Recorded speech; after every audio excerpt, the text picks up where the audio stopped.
ಸಂಸತ್ ಭದ್ರತಾ ಲೋಪ ಪ್ರಕರಣಕ್ಕೆ ಕ್ಷಣ ಕ್ಷಣಕ್ಕೂ ಟ್ವಿಸ್ಟ್ ಸಿಗ್ತಾ ಹೋಗ್ತಾ ಇದೆ. ದೆಹಲಿ ಪೊಲೀಸರ ತನಿಖೆಯಲ್ಲಿ ಸ್ಫೋಟಕವಾದಂಥ ಸತ್ಯ ಬಯಲಾಗಿದೆ. ಟ್ವಿಸ್ಟ್ಗಳು ಸಿಗ್ತಾ ಹೋಗ್ತಾ ಇದೆ. ಇದು ಹಲವು ಆಯಾಮಗಳಲ್ಲಿ ತನಿಖೆ ಮಾಡ್ತಾ ಇದ್ದಾರೆ. ಈಗಾಗಲೇ ಭಯೋತ್ಪಾದನಾ ವಿರೋಧಿ ಕಾನೂನಿನಡಿಯಲ್ಲಿ ಕೇಸ್ ದಾಖಲು ಮಾಡಿದ್ದಾರೆ ಮತ್ತು UAPA ಆಕ್ಟ್ ಅಡಿ ಕೂಡ ಕೇಸ್ ಆಗಿದೆ. ಬಟ್ ಈಗ ಸಂಸತ್ ಭವನ ಪ್ರವೇಶಕ್ಕೆ 6 ಮಂದಿಯಿಂದ ನಡೆದಿತ್ತು ಪ್ಲಾನ್. ಈಗ ಗೊತ್ತಿರೋದು 4 ಜನ, ಬಟ್ 6 ಜನ ಇದ್ರು. ಇವರು 6 ಜನರ ಗುಂಪಿದು. ಪ್ರಕರಣದ ಆರೋಪಿಗಳಿಗೆ ಆಶ್ರಯವನ್ನ ಕೊಟ್ಟಿದ್ದ ಈ ವಿಕ್ಕಿ ಶರ್ಮಾ. ನೋಡಿ, ವಿಕ್ಕಿ ಶರ್ಮಾ ಆಚೆ ಇದ್ದ, ಇವರಿಬ್ರು ಒಳಗಡೆ ಇದ್ರು. ಸಾಗರ್ ಶರ್ಮಾ ಜೊತೆಗೆ ಮನೋರಂಜನ್ ತನ್ನ ಗುರುಗಾಂವ್ನ ನಿವಾಸದಲ್ಲಿ ಇರಿಸಿಕೊಂಡಿದ್ದ ಇವನು ವಿಕ್ಕಿ ಶರ್ಮಾ. ಇವರೆಲ್ಲರಿಗೂ ಕೂಡ ಆಶ್ರಯವನ್ನ ಕೊಟ್ಟಿದ್ದ. ಡೆಲ್ಲಿಗೆ ಬಹಳ ಹತ್ರ ಇದು.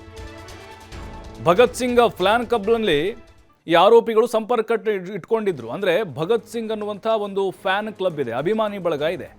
ಆ ಸಾಮಾಜಿಕ ಜಾಲತಾಣದಲ್ಲಿ ಇವರೆಲ್ಲರೂ ಕೂಡ ಇದ್ರು, ಮೆಂಬರ್ ಆಗಿದ್ದಾರೆ. 1.5 ವರ್ಷದ ಹಿಂದೆ ಮೈಸೂರಿನಲ್ಲಿ ಸೇರಿ ಚರ್ಚೆ ಮಾಡ್ತಾರೆ. ಇದು ನಿನ್ನೆ ಮೊನ್ನೆ ನಡೆದಿರುವಂಥ ಪ್ಲಾನ್ ಅಲ್ಲ, 1.5 ವರ್ಷದ ಹಿಂದೆನೆ. 9 ತಿಂಗಳ ಹಿಂದೆ ಚಂಡೀಗಢ ವಿಮಾನ ನಿಲ್ದಾಣದಲ್ಲಿ ಭೇಟಿ ಆಗ್ತಾರೆ ಇವರೆಲ್ಲರೂ. ಆ ಸಂದರ್ಭದಲ್ಲಿ ರೈತರ ಪ್ರತಿಭಟನೆ ನಡೀತಾ ಇತ್ತು ಕೇಂದ್ರ ಸರ್ಕಾರದ ವಿರುದ್ಧ. ಅವತ್ತು ಮತ್ತೊಂದು ಸಭೆ ನಡೆಸ್ತಾರೆ ಈ 6 ಜನ. ಜುಲೈನಲ್ಲಿ ಸಾಗರ್ ಶರ್ಮಾ ಸಂಸತ್ತನ್ನ ಪ್ರವೇಶ ಮಾಡೋಕೆ ಪ್ಲಾನ್ ಮಾಡ್ತಾನೆ. ಯಾಕಂದ್ರೆ ಜುಲೈನಲ್ಲೂ ಕೂಡ ಸಂಸತ್ ಅಧಿವೇಶನ ನಡೆದಿತ್ತು. ಆದರೆ ಆ ಸಂದರ್ಭದಲ್ಲಿ ಇವನಿಗೆ ಪಾಸ್ ಸಿಕ್ಕಿರಲಿಲ್ಲ. ಶರ್ಮನ್ಗೆ ಭದ್ರತಾ ಪಡೆ ಎಚ್ಚರಿಕೆ ಕೊಟ್ಟು ವಾಪಸ್ ಕಳಿಸಿದ್ರು ಅವನಿಗೆ. ಆಮೇಲೆ ಏನಾಯಿತು, ಇದೇ ಭಾನುವಾರ ದೆಹಲಿಗೆ ಬಂದಿದ್ರು ಈ 6 ಜನರು. ಇಂಡಿಯಾ ಗೇಟ್ನಲ್ಲೇ ಸ್ಮೋಕ್ ಬಾಂಬನ್ನು ಹಂಚಿದ್ದ ಈ ಅಮೋಲ್ ಶಿಂಧೆ. ಈ ಅಮೋಲ್ ಇದಾನಲ್ಲ, ಅವನೇ ತಂದಿದ್ದ ಈ ಬಣ್ಣದ ಬಾಂಬು ಅಥವಾ ಸ್ಮೋಕ್ ಬಾಂಬ್ ಅಂತ ನಾವೇನು ಕರಿತೀವಿ. ಇವನೇ ತಂದು ಅವರೆಲ್ಲರಿಗೂ ಕೂಡ ಹಂಚಿದ್ದ. ನೋಡಿ, ಸಂಸತ್ನ ಒಳಗೂ ಕೂಡ ಅಲ್ಲಿ ಸ್ಪ್ರೇ ಆಗಿದೆ, ಹೊರಗಡೆ ಕೂಡ ಸ್ಪ್ರೇ ಆಗಿದೆ, ಹಳದಿ ಮತ್ತು ಕೆಂಪುದು. 6 ಜನರ ಟೀಮ್ ಇವ್ರದು. ಇನ್ನೊಬ್ಬನು ಲಲಿತ್ ಝಾ ಅಂತಿದ್ದಾನೆ, ಜೊತೆಗೆ ವಿಕ್ಕಿ ಶರ್ಮಾ ಅಂತಿದ್ದಾನೆ, ಅಮೋಲು, ನೀಲಂ ಕೌರು, ಇವನು ಮೈಸೂರಿನವನು ಮನೋಜ, ಇನ್ನೊಬ್ಬನು ಸಾಗರ್ ಶರ್ಮಾ. 6 ಜನರ ಟೀಮ್ ಇದು. ಅಂದರೆ ಜುಲೈನಲ್ಲಿ ಇವರು ಪ್ಲಾನ್ ಮಾಡಿದ್ರು ಸಂಸತ್ ಒಳಗಡೆ ಪ್ರವೇಶ ಮಾಡಬೇಕು ಅಂತ, ಇದೇ ರೀತಿ ಮಾಡಬೇಕು ಅಂತ. ಅವತ್ತು ಅವ್ರಿಗೆ ಪಾಸ್ ಸಿಕ್ಕಿರಲಿಲ್ಲ. ಈಗ ಇವರು ಪಾಸ್ ಕೇಳಿದ್ದು 6, ಆಮೇಲೆ 4ಕ್ಕೆ ಬಂದರು. 4 ಆದರೂ ಕೊಡಿ ಸರ್ ಅಂತ. ಅಂದರೆ ಮನೋರಂಜನೆ ಮೂಲಕ ಆಮೇಲೆ 2 ಪಾಸ್ ಸಿಕ್ತು ಅವ್ರಿಗೆ. ಅದನ್ನು ತಗೊಂಡು ಮನೋರಂಜನೆ ಮತ್ತು ಇವನು ಸಾಗರ್ ಶರ್ಮಾ ಒಳಗಡೆ ಹೋಗ್ತಾರೆ. ನೀಲಂ ಕೌರು ಅದರ ಜೊತೆಗೆ ಈ ಅಮೋಲ್ ಶಿಂಧೆ ಇಬ್ಬರು, ಅವ್ರ ತನೂ ಕೂಡ ಬಣ್ಣದ ಸ್ಪ್ರೇ ಇತ್ತು. ಇವರು ಹೊರಗಡೆ ಇದ್ದರು, ಸಂಸತ್ ಹೊರಗಡೆ ಆಪ್ರೇಟ್ ಮಾಡ್ರೆ ಇವರೊಬ್ಬರು, ಈ ಲಲಿತ್ ಝಾ ಮತ್ತು ವಿಕ್ಕಿ ಶರ್ಮಾ. ಲಲಿತ್ ಝಾ ಏನು ಮಾಡ್ತಾ ಇದ್ದ, ರೆಕಾರ್ಡ್ ಮಾಡ್ತಾ ಇದ್ದ ಹೊರಗಡೆ ಕೂತ್ಕೊಂಡು.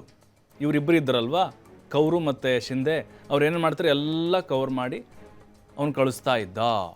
ಹೀಗೆ ಇವರು ಪ್ಲ್ಯಾನ್ ನಡೆದಿತ್ತು. ಭಗತ್ ಸಿಂಗ್ ಅವರ ಫ್ಯಾನ್ ಕ್ಲಬ್ ಇದೆ ಅಲ್ವಾ, ಅದರಲ್ಲಿ ಸಂಪರ್ಕವನ್ನು ಹೊಂದಿದ್ರು ಇವರು. ಬಟ್ ಈಗ ಪೊಲೀಸರ ತನಿಖೆಯಲ್ಲಿ ಗೊತ್ತಾಗ್ತಾ ಇರೋದು ಇವ್ರು ಯಾರೂ ಕೂಡ ಭಯೋತ್ಪಾದನಾ ಸಂಘಟನೆಗಳ ಹಿನ್ನೆಲೆ ಉಳ್ಳೋರಲ್ಲ ಅಂತ. ಮತ್ತಷ್ಟು ಮಾಹಿತಿ ನೀತಿ ಕೊಡ್ತಾರೆ ಡೆಸ್ಕ್ನಿಂದ ನೇರ ಸಂಪರ್ಕದಲ್ಲಿ. ನೀತಿ, ಈ ಒಂದು ಪ್ರಕರಣಕ್ಕೆ ರೋಚಕವಾದಂಥ ಟ್ವಿಸ್ಟ್ಗಳು ಸಿಗ್ತಾ ಹೋಗ್ತಾ ಇದೆ. ಬಟ್ ಇವರ ಪ್ಲ್ಯಾನ್ ಏನಾಗಿತ್ತು, ಉದ್ದೇಶ ಏನಿತ್ತು, ಅದರ ಜೊತೆಗೆ ಎಲ್ಲಿ ಜಮಾವಣೆಗೊಂಡ್ರು, ಅದರ ಜೊತೆಗೆ ಇವರ ಮುಂದಿನ ಒಂದು ಗುರಿ ಏನಾಗಿತ್ತು, ಯಾವೆಲ್ಲ ಅಂಶಗಳು ಗೊತ್ತಾಗ್ತಾ ಇದೆ ಅಂತ. ಎಸ್ ಪ್ರಭು, ಈ ಇಡೀ ಪ್ರಕರಣವನ್ನು ನೋಡಿದಾಗ ನೆನ್ನೆ ಎಲ್ಲರೂ ಆತಂಕವನ್ನು ವ್ಯಕ್ತಪಡಿಸಿದ್ದು ಹೌದು.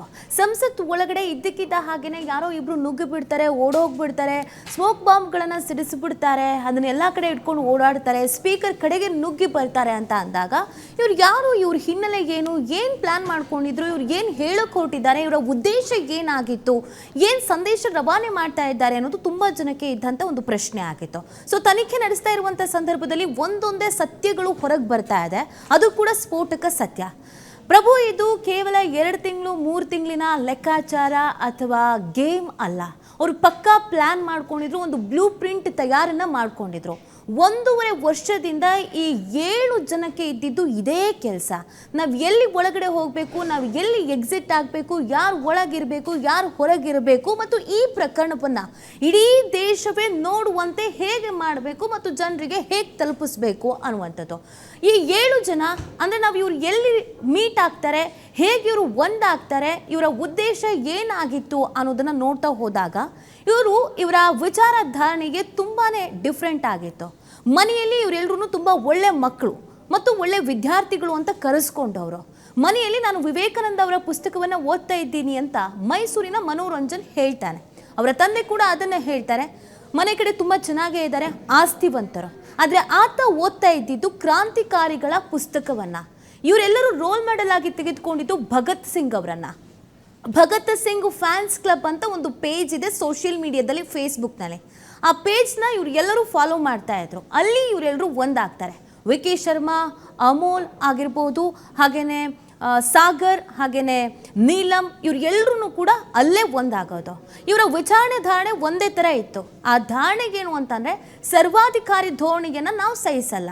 ಏನು ಸರ್ವಾಧಿಕಾರಿ ಧೋರಣೆ? ಈ ಸರ್ಕಾರ ಅಥವಾ ಭಾರತದಲ್ಲಿ ನಾವು ಏನು ಮಾತಾಡೋಕ್ಕೆ ಬಿಡ್ತಾ ಇಲ್ಲ, ನಮ್ಮ ವೈಯಕ್ತಿಕ ನಿಲುವನ್ನು ನಾವು ಹೇಳ್ಕೊಳ್ಳೋಕೆ ಬಿಡ್ತಾ ಇಲ್ಲ.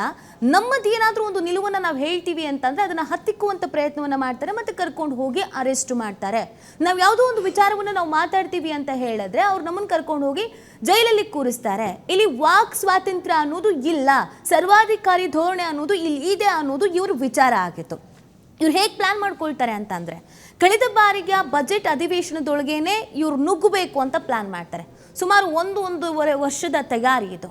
ಮಾರ್ಚಲ್ಲಿ ಒಂದ್ಸತಿ ಟ್ರೈ ಮಾಡ್ತಾರೆ, ಉತ್ತರ ಪ್ರದೇಶದ ಸಂಸದರ ಮುಖಾಂತರವಾಗಿ ನಾವು ಈ ಸಂಸತ್ತೊಳಗೆ ಪ್ರವೇಶ ಮಾಡಬೇಕು ಅಂತ. ಬಟ್ ಅದು ಸಾಧ್ಯ ಆಗಲ್ಲ, ವರ್ಕೌಟ್ ಆಗಲ್ಲ. ಎರಡನೇ ಸಲ ಜುಲೈಯಲ್ಲಿ ಟ್ರೈ ಮಾಡ್ತಾರೆ. ಆಗ ಸಂಸತ್ ಬಾಗಿಲವರೆಗೂ ಹೋಗ್ತಾರೆ, ಬಟ್ ಸಿಕ್ಕಾಪಟ್ಟೆ ಚೆಕ್ ಮಾಡ್ತಾ ಇದ್ದಾರೆ, ಸಿಬ್ಬಂದಿ ಅಲರ್ಟ್ ಆಗಿದ್ದಾರೆ, ಭದ್ರತೆ ಅನ್ನೋದು ಹೆವಿ ಇದೆ ಅಂತ ಅಲ್ಲಿಂದ ವಾಪಸ್ ಬರ್ತಾರೆ. ಸೊ ಈ ಬಾರಿ ಇದು 3ನೇ ಸಲ ಮಿಸ್ ಆಗಬಾರ್ದು ಅಂತ ಕುತ್ಕೊಂಡು ಪ್ಲಾನ್ ಮಾಡ್ತಾರೆ. ಯಾರ ಹತ್ರ ಪಾಸ್ ತಗೋಬೇಕು, ಹೇಗೆ ಪಾಸ್ ತಗೋಬೇಕು? ಆಗೋರಿಗೆ ಸಿಗೋದೆ ಪ್ರತಾಪ್ ಸಿಂಹ ಅವರು. ಪ್ರತಾಪ್ ಸಿಂಹ ಅವರ ಪಾಸನ್ನು ತೆಗೆದುಕೊಂಡು ನಾವು ಒಳಗಡೆ ಹೋಗಬಹುದು. ಎಲ್ಲೆಲ್ಲಿ ಈ ಬಾಡಿ ಸ್ಕ್ಯಾನಿಂಗ್ ಇದೆ ಅಲ್ಲಿ ನಾವು ಹೋಗೋದು ಬೇಡ, ಇಲ್ಲದೆ ಇರೋ ಬಾಗಿಲಲ್ಲಿ ನಾವು ಒಳಗಡೆ ಹೋಗಿ ಕುತ್ಕೋಬಹುದು ಅಂತ. ಇಲ್ಲಿ ಮೇನ್ ಪ್ಲ್ಯಾನ್ ಮಾಡಿದ್ದು ಅಥವಾ ಮಾಸ್ಟರ್ ಪ್ಲಾನ್ ಅಂತ ಮಾಡಿದ್ದು, ಮಾಸ್ಟರ್ ಮೈಂಡ್ ಅಂತ ಇದ್ದಿದ್ದು ಲಲಿತ್ ಝಾ. ಈ ಲಲಿತ್ ಝಾ ಎಲ್ಲರ ತಲೆಯಲ್ಲೂ ಹೇಗೆ ನಾವು ಹೋಗಬೇಕು ಅನ್ನೋದನ್ನು ಪ್ಲಾನ್ ಮಾಡ್ತಾನೆ. ಈಗ ಪೊಲೀಸರಿಂದ ಎಸ್ಕೇಪ್ ಆಗಿರೋದು ಕೂಡ ಇದೇ ಮಾಸ್ಟರ್ ಮೈಂಡ್. ಬಟ್ ಈತನ ಹೆಂಡತಿ ಈಗಾಗಲೇ ಸಿಕ್ಕಿದ್ದಾರೆ. ಇವರು ಒಟ್ಟು 6 ಪಾಸ್ ಕೇಳ್ತಾರೆ, 6 ಪಾಸ್ ಸಿಗಲ್ಲ. ಒಂದು ಮೂಲಗಳ ಪ್ರಕಾರ ಕರಾವಳಿ ಭಾಗದ ಸಂಸದರ ಬಳಿಯೂ ಕೂಡ ಇವರು ಪಾಸನ್ನು ತೆಗೆದುಕೊಂಡಿದ್ದಾರೆ ಅನ್ನೋದನ್ನು ಹೇಳಲಾಗ್ತಾ ಇದೆ. ಕೇವಲ ಪ್ರತಾಪ್ ಸಿಂಹ ಮಾತ್ರ ಅಲ್ಲ, ಕರಾವಳಿ ಭಾಗದ ಸಂಸದರ ಪಾಸನ್ನು ಕೂಡ ಇವರು ತೆಗೆದುಕೊಂಡಿದ್ದಾರೆ ಅಂತ. ಒಂದು ಪಾಸಲ್ಲಿ ಇಬ್ಬರಿಗೆ ಹೋಗೋದಕ್ಕೆ ಅವಕಾಶ ಇದೆ. ಆದರೂ ಕೂಡ ಈ ಮನೋರಂಜನ್ ಪ್ರತಾಪ್ ಸಿಂಹ ಅವರ ಕಚೇರಿಗೆ ಹೋಗಿ ನಂಗೆ 2 ಪಾಸ್ ಬೇಕು ಅಂತ ಕೇಳ್ತಾರೆ. ಸಾಗರ್ ಶರ್ಮಾಗೂ ಕೂಡ ಪಾಸ್ ಬೇಕು ಅಂತ ಕೇಳ್ತಾರೆ. ಆಗ ಅಲ್ಲಿರುವಂಥ ಸಿಬ್ಬಂದಿ ಇಲ್ಲ, ಒಂದೇ ಪಾಸ್ ಕೊಡ್ತೀವಿ, ಒಂದರಲ್ಲಿ ಇಬ್ಬರು ಹೋಗ್ಬೋದು, ಯಾಕೆ ಇನ್ನೊಂದು ಪಾಸ್ ಬೇಕು ಅಂತ ಕೇಳ್ತಾರೆ. ಇಲ್ಲ, ಸಾಗರ್ ಶರ್ಮಾ ನನ್ನ ಕೊಲೀಗ್ ಆಗಿದ್ದಾರೆ, ಅವರಿಗೆ ಈ ಪಾಸ್ಗಳನ್ನೆಲ್ಲ ಸಂಗ್ರಹ ಮಾಡಿ ಇಟ್ಕೊಳ್ಳೋದು ಒಂದು ಕ್ರೇಜ್ ಇದೆ, ಅವ್ರಿಗೆ ಬೇಕೇ ಬೇಕು ಅಂತ ಕೇಳ್ತಾರೆ. ಬಟ್ ಅಲ್ಲಿನ ಸಿಬ್ಬಂದಿ ಒಪ್ಕೊಳ್ಳೋದಿಲ್ಲ. ಇವ್ರು ಕೇಳಿದ್ದು ಲಲಿತ್ ಝಾನು ಕೂಡ ಒಳಗಡೆ ಕರ್ಕೊಂಡು ಹೋಗಬೇಕು, ಯಾಕಂದರೆ ಒಳಗಡೆ ಇವ್ರು ಏನೇನು ಮಾಡ್ತಾರೆ ಅದನ್ನು ವಿಡಿಯೋ ಮಾಡಿ ಲೈವ್ ಮಾಡಿ ಸೋಷಿಯಲ್ ಮೀಡಿಯಾದಲ್ಲಿ ಹಾಕಬೇಕು, ನಾವು ಈ ಥರ ಮಾಡಿದ್ದೀವಿ ಅಂತ ಎಲ್ರಿಗೂ ಗೊತ್ತಾಗಬೇಕು ಅಂತ. ಬಟ್ ಅದಕ್ಕೆ ಅವಕಾಶ ಸಿಗಲ್ಲ. ಹಾಗಾಗಿ ಇಬ್ಬರೇನೆ ಒಳಗಡೆ ಹೋಗ್ತಾರೆ. ಇನ್ನು ಉಳಿದಿದ್ದು ಇನ್ನು 3 ಜನ ಇರ್ತಾರೆ. ಇವರೆಲ್ಲರೂ ಡಿಸೆಂಬರ್ 8ಕ್ಕೆ ದೆಹಲಿಗೆ ಹೋಗ್ತಾರೆ. ಅಲ್ಲಿವರೆಗೂ ಇವರು ಉತ್ತರ ಪ್ರದೇಶದಲ್ಲಿ ಇಬ್ಬರು ಇರ್ತಾರೆ, ಮೈಸೂರಿನಲ್ಲಿ ಒಬ್ಬ ಇರ್ತಾರೆ. ಮೈಸೂರಿನಲ್ಲಿ ಮನೋರಂಜನ್ ತಂದೆ ತಾಯಿ ಕೂಡ ಅದನ್ನೇ ಹೇಳ್ತಾರೆ, 3-4 ದಿನದ ಹಿಂದೆ ಇಲ್ಲೇ ಇದ್ದ, ಈಗ ಹೋಗಿದ್ದಷ್ಟೇನೆ ಅಂತ. ಒಂದು ಚೂರು ಯಾರಿಗೂ ಸುಳಿವು ಸಿಕ್ಕದಂಗೆ ನೋಡ್ಕೊಳ್ತಾರೆ. ಇವರ ತಂದೆ ತಾಯಿಗೂ ಕೂಡ, ಮನೆಯಲ್ಲಿರುವಂಥ ಸಹೋದರರಿಗೂ ಮತ್ತು ಎಲ್ಲಿಯೂ ಕೂಡ ಇವರು ಏನು ಮಾಡ್ತಿದ್ದಾರೆ, ಎಲ್ಲಿಗೆ ಹೋಗ್ತಿದ್ದಾರೆ, ಯಾರ ವಿಚಾರಧಾರಣೆಗಳಿಂದ ಇವರು ಪ್ರಭಾವಿತರಾಗ್ತಾ ಇದ್ದಾರೆ, ಇದ್ಯಾವುದು ಯಾವ ಸಂಘಟನೆಯಲ್ಲಿ ಇದ್ದಾರೆ, ಇದ್ಯಾವುದು ಕೂಡ ಅವರ ಮನೆಯವರಿಗೂ ಸುಳಿವು ಸಿಕ್ಕದಂತೆ ನೀಟಾಗಿ ನೋಡ್ಕೊಳ್ತಾರೆ. ಇವರು ಹೇಗೆ ಕಾಂಟ್ಯಾಕ್ಟ್ ಮಾಡ್ತಾ ಇದ್ರು, ಎಂಡ್ ಟು ಎಂಡ್, ಅಂದರೆ ನನ್ನ ಮೆಸೇಜು ಮತ್ತು ಆ ಕಡೆಯಿಂದ ಯಾರು ಮೆಸೇಜ್ ಮಾಡ್ತಾ ಇರ್ತಾರೆ ಅದನ್ನು ನಾವುಗಳು ಮಾತ್ರ ನೋಡ್ಕೋಬಹುದು, ಮಧ್ಯದಲ್ಲಿ ಇರೋರು ನೋಡ್ಕೋಬಾರ್ದು. ಆ ಥರದ್ದು ಒಂದಷ್ಟು ಆ್ಯಪ್ಗಳನ್ನು ಇವರು ಬಳಸ್ಕೊಳ್ತಾರೆ. ಈ ಆ್ಯಪಲ್ಲಿ ನಾವು ಎಲ್ಲಿಗೆ ಬರಬೇಕು, ಹೇಗೆ ಮೀಟ್ ಆಗಬೇಕು, ಯಾವಾಗ ಬರಬೇಕು, ಇದನ್ನು ಚಾರ್ಟ್ ಮಾಡ್ಕೊಳ್ತಾ ಇರ್ತಾರೆ, ಹಿಸ್ಟ್ರಿಯನ್ನು ಡಿಲೀಟ್ ಮಾಡ್ತಾ ಇರ್ತಾರೆ. ಸೊ ಅದೇ ರೀತಿಯಾಗಿ ಎಲ್ಲರೂ 8ನೇ ತಾರೀಕು ದೆಹಲಿಗೆ ಬರಬೇಕು ಅಂತ ಹೇಳ್ತಾರೆ. ವಿಕಿ ಶರ್ಮಾ ಗೊರ್ಗಾವ್ನಲ್ಲಿರುವಂಥ ಅವ್ರ ಮನೆಯಲ್ಲಿ ಆಶ್ರಯ ಕೊಡ್ತಾರೆ. ಇಲ್ಲಿ ಇವರೆಲ್ಲರೂ ಪ್ಲ್ಯಾನ್ ಮಾಡ್ಕೊಳ್ತಾರೆ. ಅಮೂಲ್ ಶಿಂದೆ ಈತ ಮಹಾರಾಷ್ಟ್ರದಿಂದ ಈ ಸ್ಮೋಕ್ ಬಾಂಬ್ ಅಂತ ನಾವೀಗೇನು ಹೇಳ್ತೀವಿ, ನೆನೆ ಕಲರ್ ಆಗಿ ಬ್ಲೂ ಆ್ಯಂಡ್ ಎಲ್ಲ ಕಲರ್ ಬಾಂಬ್ಗಳಿತ್ತಲ್ಲ, ಅದನ್ನು ಆತ ಮಹಾರಾಷ್ಟ್ರದಲ್ಲಿ ಕೊಂಡುಕೊಳ್ತಾನೆ. ತಂದು ಇದನ್ನು ದೆಹಲಿ ಗೇಟ್ ಮುಂದೆ ಭಾನುವಾರ ಎಲ್ಲರೂ ಚೇಂಜ್ ಮಾಡ್ಕೊಳ್ತಾರೆ. ನೀನು ಒಳಗೆ ಹೋಗಬೇಕು, ನಾನು ಹೊರಗೆ ಇರ್ತೀನಿ, ಇದೆಲ್ಲನೂ ಅಲ್ಲಿ ಕುತ್ಕೊಂಡು ಮಾತಾಡ್ತಾರೆ. ಇಲ್ಲಿ ಲಲಿತ್ ಝಾ ಮಾಸ್ಟರ್ ಮೈಂಡ್ ಆಗಿದ್ರು. ಆತನ ನೆನ್ನೆಯ ಕೆಲಸ ಏನಾಗಿತ್ತು ಅಂದರೆ, ಇವ್ರು ಎಲ್ಲಿ ನುಗ್ತಾರೆ, ಏನು ಮಾತಾಡ್ತಾರೆ, ಇದನ್ನು ಸೋಷಿಯಲ್ ಮೀಡಿಯಾದಲ್ಲಿ ಹಾಕೋದು, ಆತನ ಫ್ರೆಂಡ್ಸ್ಗೆ ಅದನ್ನು ಶೇರ್ ಮಾಡೋದು ಮಾತ್ರ ಆತನ ಉದ್ದೇಶ ಆಗಿರುತ್ತೆ. ಸೊ ಅವನು ಅದನ್ನೇ ಮಾಡ್ತಾನೆ. ಲೀಲಂ ಯಾವಾಗ ಹೊರಗಡೆ ನಿಂತ್ಕೊಂಡು ನಮ್ಗೆ ಅನ್ಯಾಯ ಆಗ್ತಾ ಇದೆ, ನಮಗೆ ಇಲ್ಲಿ ಯಾರು ಮಾತಾಡಕ್ಕೆ ಬಿಡ್ತಾ ಇಲ್ಲ, ಇದು ಕಂಪ್ಲೀಟ್ ಆಗಿ ಸರ್ವಾಧಿಕಾರಿ ಧೋರಣೆ, ಇದನ್ನು ನಾವು ವಿರೋಧಿಸ್ತೀವಿ, ನಮ್ಮ ಹೋರಾಟ ಹೀಗೆ ಮುನ್ನುಗ್ಗುತ್ತೆ ಅಂತ ಯಾವಾಗ ಹೇಳ್ತಾಳೋ ಅದನ್ನು ಆತ ವಿಡಿಯೋ ಮಾಡ್ಕೊತಾನೆ. ಅಲ್ಲಿವರೆಗೂ ಲಲಿತಾ ಅಲ್ಲೇ ಇರ್ತಾನೆ. ಬಟ್ ಭದ್ರತಾ ಸಿಬ್ಬಂದಿ ಬರ್ತಾ ಇದ್ದ ಹಾಗೇನೆ ಆತ ಎಸ್ಕೇಪ್ ಆಗ್ತಾನೆ. ಸೊ ಕಂಪ್ಲೀಟ್ ಆಗಿ ಇವರು ಪ್ಲಾನ್ ಮಾಡ್ಕೊಳ್ತಾರೆ ನಾವು ಹೇಗೆ ಹೋಗಬೇಕು ಅನ್ನೋದು. ಮತ್ತು ಇದು ಮೊದಲ ಪ್ರಯತ್ನ ಖಂಡಿತ ಅಲ್ಲ, ಇದು 3ನೇ ಪ್ರಯತ್ನ. ಬಜೆಟ್ ಸಂದರ್ಭದಲ್ಲೂ ಕೂಡ ನಾವು ಅದ್ರ ಒಳಗೆ ಹೋಗಬೇಕು, ಆಗ ಬಹಳ ಎಫೆಕ್ಟಿವ್ ಆಗಿರುತ್ತೆ ಅಂತ ಪ್ಲಾನ್ ಮಾಡ್ಕೊಳ್ತಾರೆ. ಆದರೆ ಆಗ ಭದ್ರತೆ ಅನ್ನೋದು ಬಹಳ ಇರುತ್ತೆ. ಸೊ ಆಗ ಹೋಗೋಕ್ಕಾಗಲ್ಲ. ಜುಲೈಯಲ್ಲಿ ಪಾಸಿಗೆ ಟ್ರೈ ಮಾಡ್ತಾರೆ, ಆಗ ಸಿಗಲ್ಲ. ಈ ಬಾರಿ ಮಾತ್ರ ನಾವೇನು ಗುರಿ ಇಟ್ಕೊಂಡಿದ್ದೀವಿ ಅದನ್ನು ರೀಚ್ ಮಾಡಲೇಬೇಕು ಅಂತ ಪ್ಲಾನ್ ಮಾಡ್ಕೊಳ್ತಾರೆ. ಪ್ರಭು, ಇಲ್ಲಿ ಇನ್ನೊಂದು ಚರ್ಚೆ ಕೂಡ ಆಗ್ತಾ ಇರೋದು, ನಿನ್ನೆ ಚಳಿಗಾಲದ ಅಧಿವೇಶನ ಎಲ್ಲ ಕಡೆಯಲ್ಲೂ ಕೂಡ ನಡೀತಾ ಇದೆ. ಉತ್ತರ ಪ್ರದೇಶ ವಿಧಾನಸಭಾ ಕಲಾಪದಲ್ಲಿ ಒಂದು ಚರ್ಚೆ ಆಗುತ್ತೆ. SP ಮುಖಂಡರು ಇವರನ್ನು ಹೊಗಳುತ್ತಾರೆ. ಏನಂತ ಹೊಗಳುತ್ತಾರೆ? ಸಂಸತ್ತೊಳಗೆ ನುಗ್ಗಿದವರು ಭಗತ್ ಸಿಂಗ್ ಅಂತ ನೀವು ಯಾಕೆ ಅಂದ್ಕೊಳ್ಳಲ್ಲ ಅಂತ ಕೇಳ್ತಾರೆ. ಅಂದರೆ ಇವರನ್ನ ಭಗತ್ ಸಿಂಗ್ ಅವರಿಗೆ ಸೇರಿಸಿ ಅಥವಾ ಅವರ ಉದಾಹರಣೆಯಾಗಿ ಕೊಟ್ಟು ಮಾತನಾಡ್ತಾರೆ. ಇದು ತುಂಬಾ ಕೋಲಾಹಲಕ್ಕೆ ಕಾರಣ ಆಗುತ್ತೆ. ಕಾಂಗ್ರೆಸ್ನವರು ತಿರುಗಿ ಬೀಳ್ತಾರೆ. ಇಂಥವ್ರನ್ನ ಯಾಕೆ ನೀವು ಭಗತ್ ಸಿಂಗ್ ಜೊತೆಗೆ ಹೊಂದಾಣಿಕೆ ಮಾಡ್ತೀರಾ ಅಥವಾ ನೀವು ಅವ್ರನ್ನ ಎಕ್ಸಾಂಪಲ್ ಆಗಿ ತೆಗೆದುಕೊಳ್ತೀರಾ ಅಂತ. ಕಂಪ್ಲೀಟ್ ಆಗಿ ಕ್ರಾಂತಿಕಾರಿ ಧೋರಣೆಯನ್ನು ಇವರು ಅನುಸರಿಸ್ತಾ ಇದ್ರು. ಯಾರೆಲ್ಲ ಕ್ರಾಂತಿಕಾರಿಗಳು ಇದ್ರು ಅವ್ರಿಗೆ ಏನೇನು ನಿಲುವನ್ನು ಅನುಸರಿಸ್ತಾ ಇದ್ರು ಅದನ್ನು ನಾವು ಅನುಸರಿಸಬೇಕು ಅನ್ನೋದು ಕೂಡ ಇವರ ಮೈಂಡಲ್ಲಿ ಇತ್ತು. ನಾವು ಹಿಂದೆ ನೆನೆಸ್ಕೊಂಡಾಗ ಭಗತ್ ಸಿಂಗ್ ಅವರು ಕೂಡ ಇದೇ ರೀತಿಯಾಗಿ ಸಂಸತ್ತೊಳಗೆ ನುಗ್ತಾರೆ. ಸೊ ನಾವು ಕೂಡ ಅವರ ವಿಚಾರಣೆಧಾರೆಯಿಂದ ಪ್ರಭಾವಿತರಾಗಿದ್ದೀವಿ, ನಾವು ಒಳಗೆ ಹೋಗಬೇಕು ಅನ್ನೋದು ಇವರ ಉದ್ದೇಶ ಆಗಿತ್ತು. ಪ್ರಭು, ಮುಂದಿನ ದಿನಗಳಲ್ಲಿ ಇದನ್ನ ಇನ್ನಷ್ಟು ಪರಿಣಾಮಕಾರಿಯಾಗಿ ಜಾರಿಗೆ ತರಬೇಕು ಅನ್ನೋದು ಕೂಡ ಇವ್ರ ಪ್ಲಾನ್ ಆಗಿತ್ತು. ಥ್ಯಾಂಕ್ ಯು ನಿಧಿ ತಮ್ಮೆಲ್ಲ ಮಾಹಿತಿಗಾಗಿ.